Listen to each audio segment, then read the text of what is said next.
Okay, we're going through the quote book here, The Holy Grail of Wisdom Quotes by me, Pete Rogers, and this right here is Henry Fielding. He lived from 1707 to 1754, English novelist. When I was young, I was interested in a lot in English literature because I would read these books and talk about them with my father. Looking back, I was a young guy. I was like junior high, beginning of high school. I didn't really understand them. But I still think it was very good for my vocabulary. It was good for me to spend time with my dad.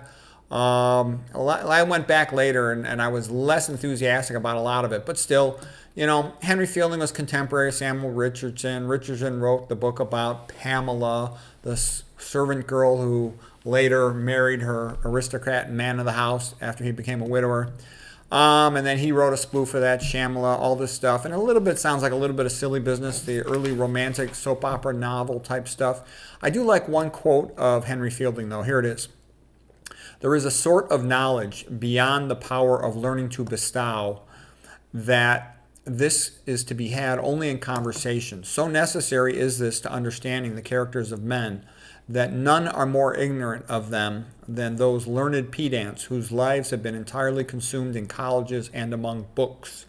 For however exquisitely human nature may have been described by writers, the true practical system can be learned only in the world.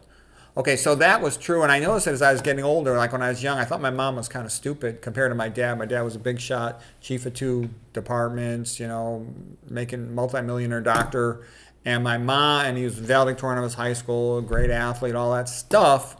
And my mom was sort of a simple housewife in comparison. But as I got to older and I could understand the conversation when we had company over stuff, my mom was like smarter than my dad.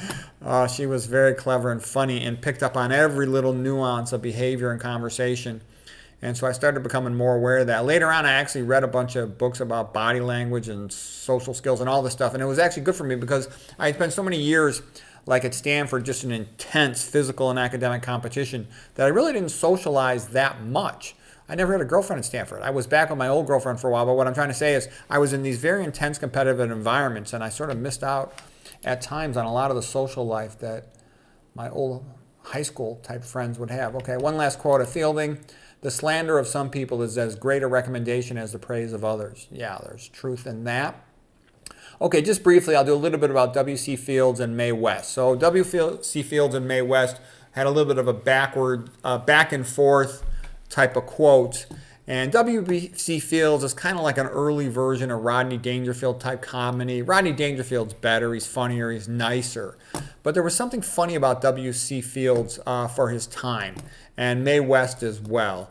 It's a little bit rougher, meaner comedy that I thought was funny when I was like in junior high and high school, and. So, anyways, W.C. Fields. Mae West was a plumber's idea of Cleopatra. Now, here's a little bit of Mae West stuff. Men are like linoleum floors. Lay them right, and you can walk all over them for years. Women are like roads. The more curves they have, the more dangerous they are.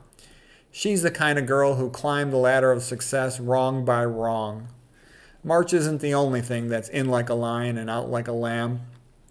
Okay, well, W.C. Fields. I spent half my money on gambling, alcohol, and wild women. The other half I wasted. So, like when you're in junior high, this stuff seems funny. Okay, I personally stay away from natural foods. At my age, I need all the preservatives I can get. I don't have to attend every argument I'm invited to. When doctors and undertakers meet, they wink at each other. Comedy is merely tragedy happening to someone else. Ah, the patter of little feet around the house. There's nothing like having a midget for a butler. Women are like elephants to me. I like to look at them, but I wouldn't want to own one. So